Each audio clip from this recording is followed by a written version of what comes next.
Olha o que diz a palavra do Senhor. Quando Jesus soube que João havia sido preso, retirou-se para Galiléia, deixando Nazaré, foi viver em Cafarnaum, cidade às margens do lago, nos territórios de Zebulon e Naphtali, para que se cumprisse o que havia sido falado pelo profeta Isaías: terra de Zebulon e terra de Naphtali, caminho do mar, além do Jordão, Galiléia dos gentios. O povo que vivia em trevas viu uma grande luz. Sim, uma luz raiou aos que viviam na região da sombra da morte. Daí em diante, Jesus começou a pregar, dizendo: arrependei-vos, porque o reino de Deus chegou, ou o reino do céu chegou.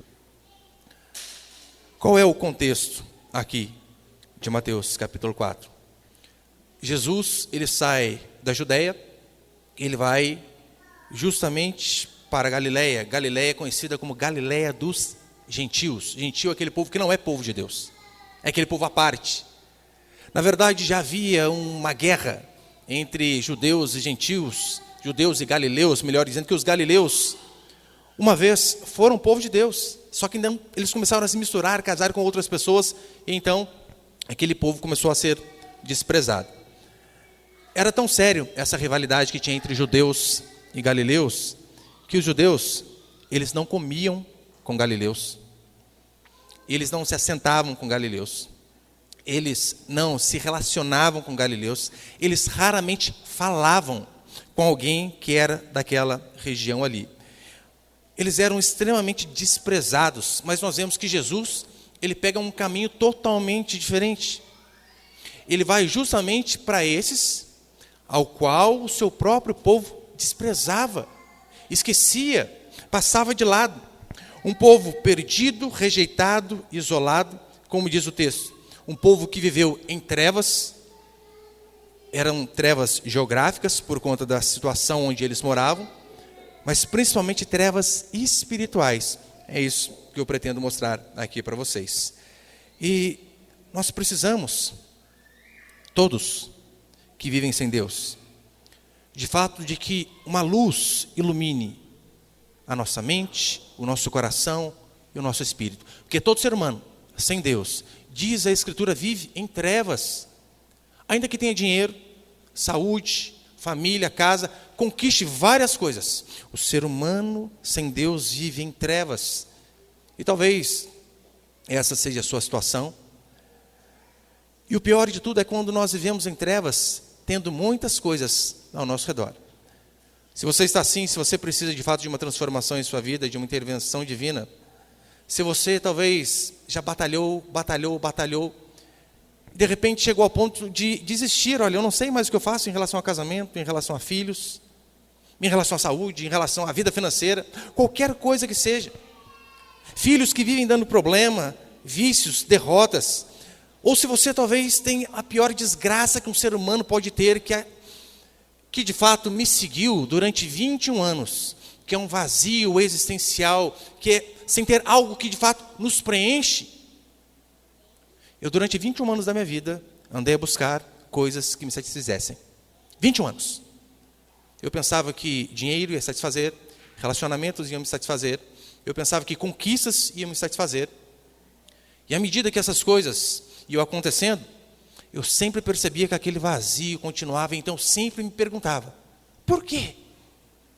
Porque eu consigo ver, por vezes, pessoas tendo menos dinheiro que eu, pessoas que vivem de forma pior do que eu,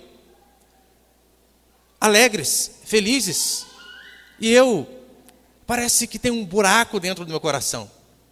Então, depois de conhecer o Evangelho, aí assim eu entendi que todo ser humano, ele tem um vazio dentro do coração. No coração do homem há um vazio do tamanho de Deus, já dizia Dostoiévski. E você pode tentar preencher esse vazio de inúmeras formas. Pode. Mas você sempre vai continuar vazio.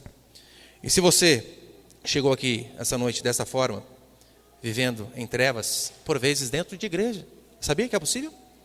Pessoas que têm uma vida de igreja, criados em famílias cristãs, mas ainda assim vivem em trevas, com boa família, com bom emprego. A boa notícia é que Jesus veio justamente para esses. Não para os bons, Não para aqueles que estão bem, justamente para aqueles que precisam, aqueles que estão em trevas. Eu quero passar 3 rápidos princípios aqui esta noite. Põe primeiro, por favor, meu irmão. A primeira coisa que nós vemos aqui nesse texto é que Cafarnaum era um lugar de um povo em trevas. Versículo 16, acompanhe comigo novamente, por favor. O povo que vivia em trevas viu uma grande luz. Sim, uma luz raiou para os que viviam na região da sombra da morte. Esta região de Cafarnaum, eles viviam em trevas por 2 motivos. O primeiro por conta de um motivo geográfico, de fato. Aquela região era uma região muito côncava. Então o raio de sol, demorava para penetrar nela e automaticamente também saía mais rápido. Era um lugar mais gélido por natureza, por conta da região geográfica ali. Mas o pior não era isso. A situação geográfica, era possível você dar um jeitinho ali e superar. Mas mais que isso, aquelas pessoas que ali viviam uma condição espiritual de trevas, sem luz, sem esperança, isolados, porque quem está em trevas não sabe onde está, não tem rumo na vida. Você já se sentiu dessa forma, totalmente perdido, sem saber para onde vai, sem saber o que faz? Se perguntar para você, olha, quais são os seus planos? Não a longo prazo, a médio prazo, curto prazo, 2, 3, 5 anos.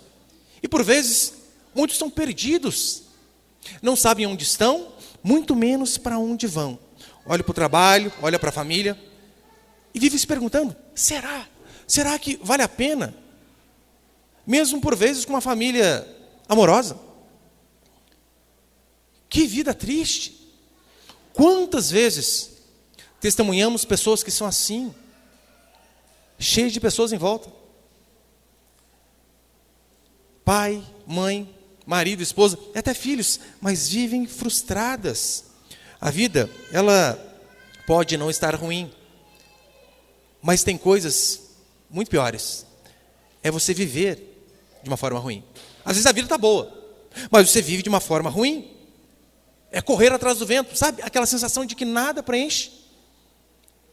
Se você tem esse problema de achar que a sua felicidade vai ser quando você conquistar alguma coisa, eu vou dizer para você, não vai vir a felicidade. Você vai ver que sim, conquistas, prazeres, trazem alegrias momentâneas, mas sempre passam. E na maioria das vezes passam muito rápido. A pior desgraça não é o ser humano não ter dinheiro, ele não ter significado, não ter propósito na vida. A Finlândia é um dos países com IDH altíssimo, qualidade de vida altíssima. E da mesma forma que a qualidade de vida lá é alta, a quantidade de suicídio também. Por que será?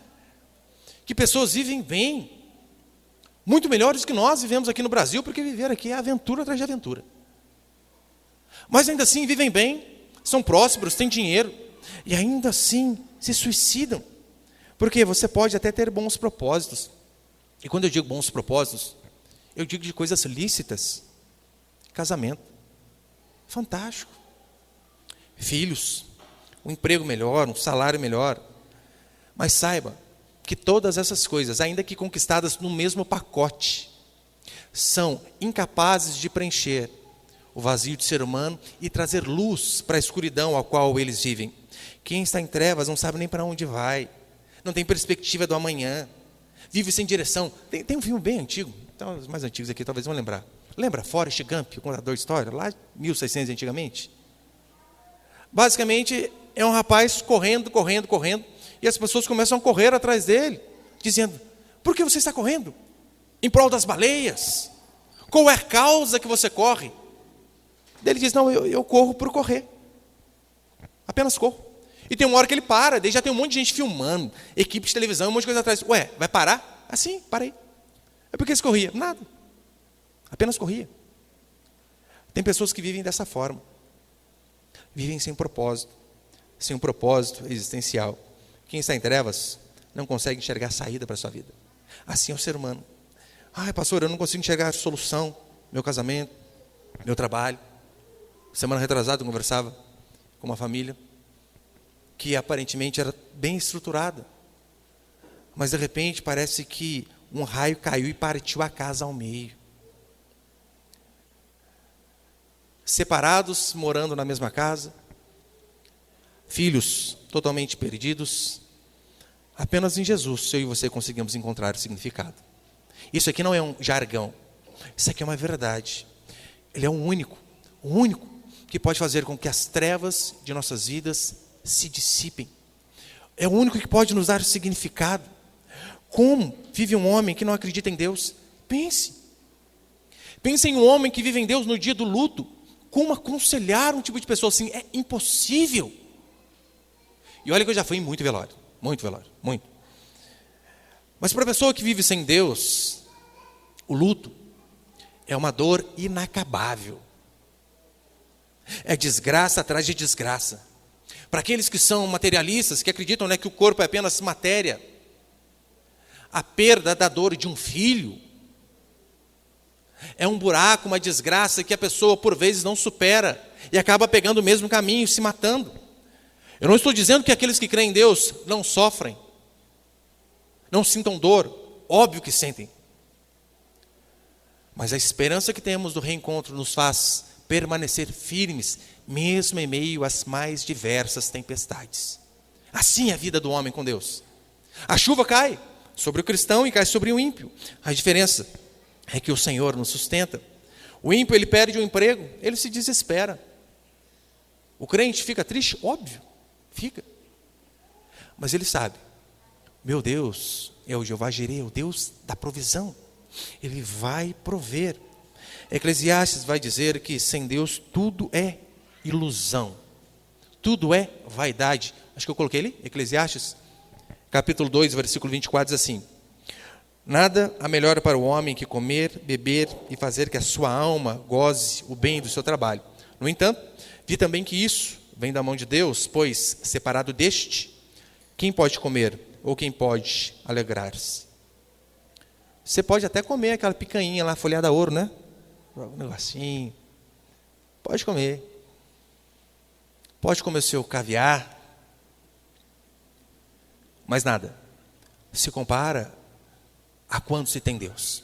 Como eu sempre dou o exemplo aqui. Por mais que passemos por momentos de dificuldade, mas as pessoas que têm Deus, elas conseguem encontrar satisfação em comer arroz, mistura bolinho de arroz e sobremesa arroz doce. Coisa que você não vai ver. Por vezes, pessoas que têm banquetes encontrar. Separado de Deus, o melhor emprego, o melhor salário torna-se enfado, peso. É sempre assim. A melhor família, a melhor casa pode não trazer a felicidade que você achou que teria. Da mesma forma a igreja. Até a igreja correta.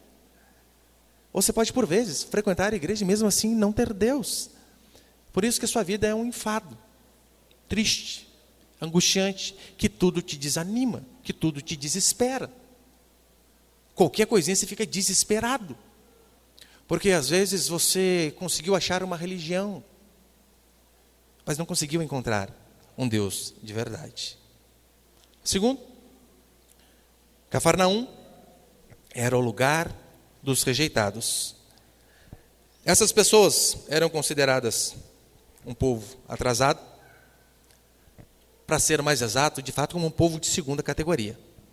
Esquecido, abandonado. E talvez esse sentimento, né, de ser esquecido, acaba com o ser humano. Você é assim. Somos assim.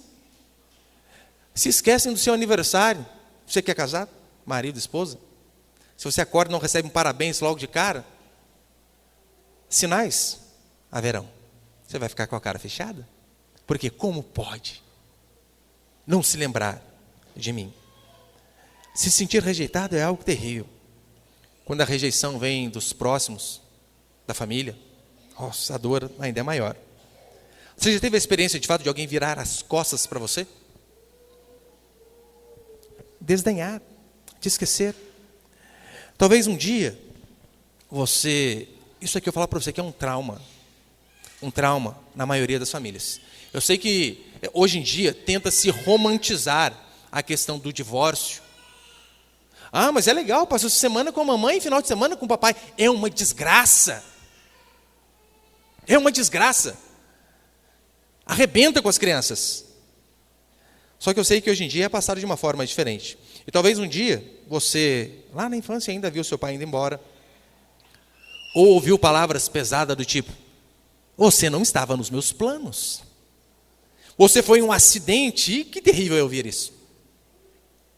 Fruto de uma relação de uma única noite. E veio você. Eu conheço pessoas que não sabem quem é o pai. E ainda assim, pessoas que com Deus têm essa experiência. Eu vou dar um exemplo para você. Não da pessoa que não sabe quem é o pai. Sabe, mas não conheceu. O pastor Valmiro de nossa igreja, que veio pregar aqui na quarta-feira, ele não conheceu o seu pai. Ele nasceu, o pai dele já havia morrido. Tem pessoas que, por conta de ter esta mesma dificuldade, este mesmo problema, vivem amargurados. Por quê? Porque, olha, e se eu tivesse pai? O problema é esse. Mas quando você de fato tem um encontro com o Pai Celestial, você vê que a maior necessidade do ser humano, que é a figura paterna ali, pelo menos para muitos, é fundamental. Até isso Deus acaba suprindo. Eu sei que ouvir, olha, você não é importante, isso pode nos afligir, nos desanimar. Mas veja, Jesus, ele veio justamente para esses. Aqueles que foram rejeitados, aqueles que foram ignorados, aqueles que as pessoas desdenhavam. Isso aqui não é apenas uma frase de autoajuda, não é de forma nenhuma, mas veja, eu sei que você olha para o mundo com um pouco mais de 8 bilhões de habitantes, você pensar assim: se eu sou invisível ao meu Pai, às pessoas que estão próximas, quanto mais a Deus. É aí que Deus não vai me perceber mesmo. Se a minha família que está ali não consegue me ver, se eu fui rejeitado até pelos de perto, Deus muito mais. Não é assim. O Salmo 139 vai dizer que ainda a substância informe e o Senhor já nos conhecia. Ainda éramos aquele conglomerado de células, onde o espermatozoide tinha acabado de fecundar o óvulo. E diz a Escritura que não apenas o Senhor já nos conhecia, mas como todos os nossos dias foram escritos e determinados por Ele. Todos, sem exceção. Jesus, ele foi chamado de Galileu porque ele também foi desprezado. É por esse motivo que na cruz ele pôde se identificar comigo, com você. Porque ele sabe o que é isso. Sabe o que é ser esquecido, sabe o que é ser rejeitado. Isaías capítulo 53, versículo 3, vai dizer assim, a respeito de Cristo, de Jesus: era desprezado e o mais rejeitado entre os homens, homem de dores e que sabe o que é padecer. E como um que os homens escondem o rosto, era desprezado e dele não fizemos caso. Se teve alguém que passou por rejeição, foi a Jesus Cristo. Mas ainda assim ele não viveu como um frustrado, como um derrotado. O que ele fez? Ele foi justamente atrás dessas pessoas que por vezes são frustradas, se sentem derrotadas, desanimadas porque foram esquecidas. E terceiro e último para encerrar, Cafarnaum era um lugar dos pecadores. Ali era o lugar onde moravam gentios, pecadores, povos que de fato não seguiam os mandamentos de Deus. Eles não seguiam. Eles tinham sua própria doutrina, eles seguiam o seu próprio caminho. Eles não estavam preocupados com aquilo que é correto. Estavam preocupados em fazer aquilo que os agradava. Essa é a realidade da maioria das pessoas sem Deus. Eles não querem saber de obedecer. Eles querem apenas o prazer próprio. Eles querem apenas satisfazer seu ego, suas vontades, não querem saber de obedecer a Deus, mas apenas seguir as suas próprias leis. E ali naquele lugar, havia todo tipo de pecador, todos. Adúlteros, imorais, desonestos, idólatras. Muito idólatra tinha ali. E talvez este seja o seu momento atual, vivendo exatamente igual a essas pessoas aqui. Não está nem aí. para seguir aquilo que Deus manda, é dono da sua própria vida. Mas o interessante é que mesmo aquele povo sendo rebelde e duro, diz a Escritura que Jesus vai morar onde eles estão. Por quê? Por que Jesus fez isso? Ir atrás daquelas pessoas, mesmo elas o rejeitando. Ora, porque Jesus via a eles como vítimas da sociedade, pessoas oprimidas? Não. Esse é o problema de muitos. Muitos, diante de seus pecados, eles se fazem de vítima. Eles se acham coitados. Aí o cara trai a esposa e diz assim, mas também ela não dava assistência necessária. Aí a mulher trai o marido e começa a colocar a culpa, o personal era bonito. Vocês viram aí, né? Não é. Isso chama-se canalice. É colocar a culpa no outro por conta dos seus próprios pecados. Eu dava uma passadinha de mão ali no patrão, ali, mas também olha o tanto de dinheiro que ele tem. Ele não vai sentir falta daquilo que eu levei. Sem vergonhice, sem vergonhice. Se você faz isso, você não é vítima. É cafajeste. Essa é a palavra. Não adianta colocar a culpa nos outros. Mas a minha condição financeira, a minha condição emocional, conjugal, ainda que há problemas de fato, mas isto não é autorização para fazermos aquilo que é errado. Não é. Não é autorização para sermos desonestos. Pobreza não é um aval para se roubar. Não é. A idade, esposa e marido envelhecendo, não é aval para você trocar por 2 de 20. Não é. Jesus, ele vê aquele povo, e ele vê aquele povo como ele vê a mim e a você. Sabe o que foram? Culpados. Não, ele não refresca. Ele vê aquele povo como culpado. Portanto, não importa. Mas eu roubei porque era necessidade. Você roubou porque você quis. Mentiu porque quis. Traiu porque quis. Não dê desculpa. Não se apoie no seu passado. Mas eu tive um passado muito complicado. Eu não estou menosprezando o seu passado. Eu sei que muitas pessoas tiveram um passado muito difícil. Mas ainda assim, isso não é desculpa para você ser desobediente, fazer o que é errado, ainda que a sua família seja uma família totalmente do avesso. Não justifica você não fazer aquilo que é correto. Não dê desculpa, não se apoie nessas coisas. Seja homem e mulher o suficiente. É interessante que, mesmo sabendo que eu e você somos como somos, a Escritura diz que Jesus foi aquele povo e veio para nós. Lembra o que ele disse? Porque ele veio salvar o que estava perdido. Ele veio atrás desses. Mas se você é uma pessoa que você se acha bom, se você fica se comparando com o vizinho, com o parente, com outro do trabalho, e você é uma pessoa que você se acha bom, eu venho falar para você que Jesus não veio para você. Não, ele não veio para os bons, para aqueles que se acham bons.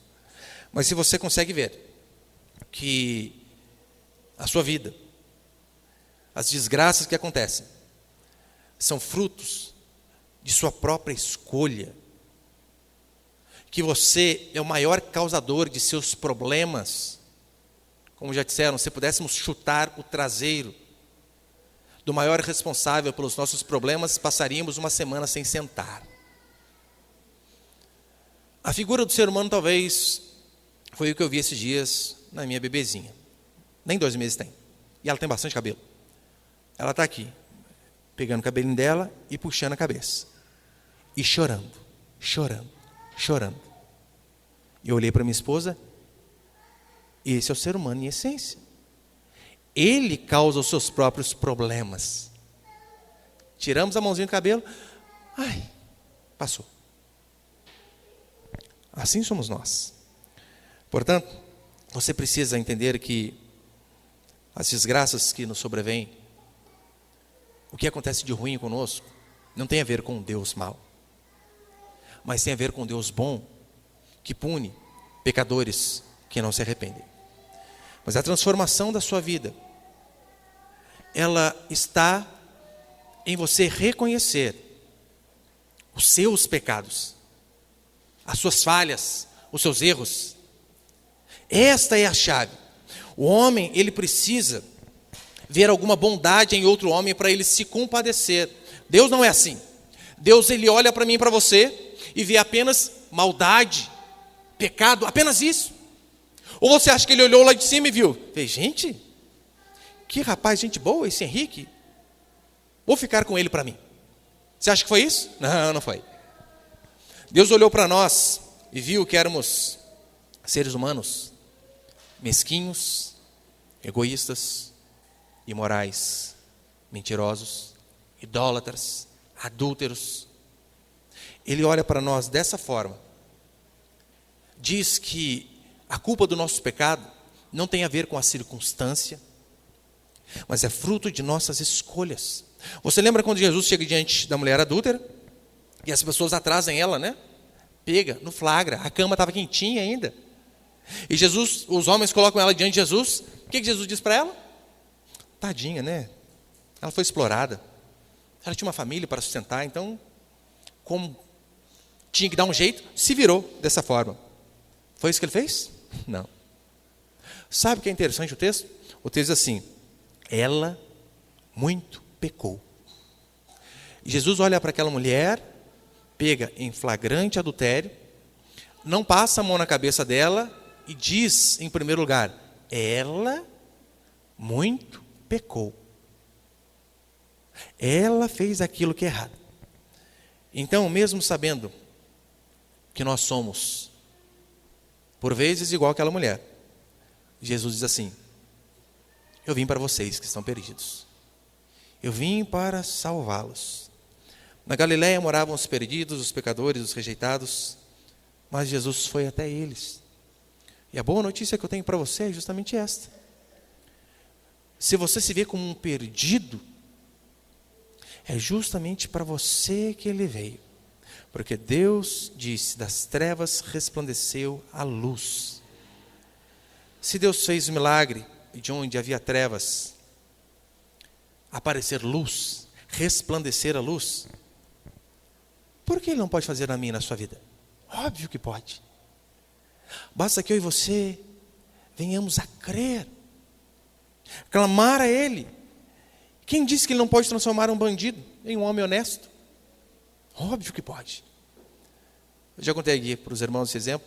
Um irmão de uma de nossas outras igrejas, ele dizia assim para mim: quando eu estava lá, na boca de fumo, traficando, os crentes não iam me evangelizar. Eu falei: claro, estava armado. A gente é crente, mas a gente não é bobo. E eu vejo hoje um excelente pai, marido, trabalhador, honestíssimo, dá emprego a outros, mas que Deus transformou bandidos em homens honestos. Ele pode sim fazer de viciados pessoas libertas, porque eu sei que vícios por vezes acompanham durante quase toda a vida. E talvez você já fez de tudo para parar. E quando eu digo vício, bebida, alcoolismo, pornografia, qualquer outro. Saiba que Cristo tem o poder, de fato, de libertar, de transformar a minha e a sua história. Ele pode fazer com que jovens perdidos encontrem um rumo existencial. Este é o problema da geração de jovens atuais, dos Enzos e Valentinas. Eles não têm rumo. Por quê? Porque eles não têm Deus. Jesus Cristo, Ele pode fazer de uma mulher angustiada e deprimida alguém feliz. Ele pode fazer de um pecador um filho de Deus, de um escravo do pecado, servo da justiça. E Ele faz. Ele pode fazer de um condenado ao inferno alguém destinado à glória, e de alguém com um coração vazio, com um coração pleno de alegria e satisfação no Senhor. Mas como que Ele faz isso? A resposta está no versículo 17. Daí em diante, Jesus começou a pregar dizendo: arrependei-vos, porque o reino do céu chegou. Arrependimento. Pastor, é simples assim? É simples. Talvez você pensou assim: é agora que ele vem pedir dinheiro, quer ver? Traz uma oferta aqui, faz um voto. Não. Seu dinheiro não tem poder de fazer isso. O que tem o poder de te transformar Seja você que não é cristão ou você que já é cristão há décadas. É o genuíno arrependimento. Se Deus criou o mundo e todas as coisas apenas com o poder da sua palavra, lembra que haja luz e assim as coisas aconteceram? O universo assim foi formado. Ele tem o poder de fazer com que a luz passe a existir na minha e na sua vida também. E olha, poderia não ter nenhuma vida transformada aqui, que eu conheço. E graças a Deus temos muitas. Tiago começou o culto aqui. Os irmãos, já falaram para mim, Capivara, como que era passado, a maioria eu conheço. Mas eu vejo pela minha própria vida. Pela minha própria vida. O Senhor me arrancou da idolatria de Aparecida do Norte. Coroinha de inúmeras igrejas. Imoral e depravado. Alguém que fazia tudo de errado com sua namorada, que hoje é esposa, e dizia, de boca cheia, eu nunca vou para a igreja. Esquece. Deus transformou um perdido como eu. Pode ter certeza. Não há perdidos que Ele não possa transformar. Não sei, estava conversando uma vez com um casal e minha esposa. Na verdade com uma moça. E a irmã falando do marido dela. Ele é assim, ele é assado. Faz isso, faz aquilo. Tipo assim, a esposa estava desacreditada. Não é possível que há jeito para o meu marido. E eu por dentro, eu rindo, mas não deixando transparecer para ela não ficar mais triste. Daí na hora que terminou, minha esposa falou, nossa, você descreveu o meu marido, ele era exatamente assim. Várias vezes ameacei até agredi-la. É que na época eu tinha medo dos meus 2 cunhados, eles eram maiores do que eu. Apesar que hoje eles não aguentam eu não, hoje eu me garanto. Mas quantas vezes eu saía de casa e falava, não, vou voltar. Fique você com essa criança. Já tínhamos um filho.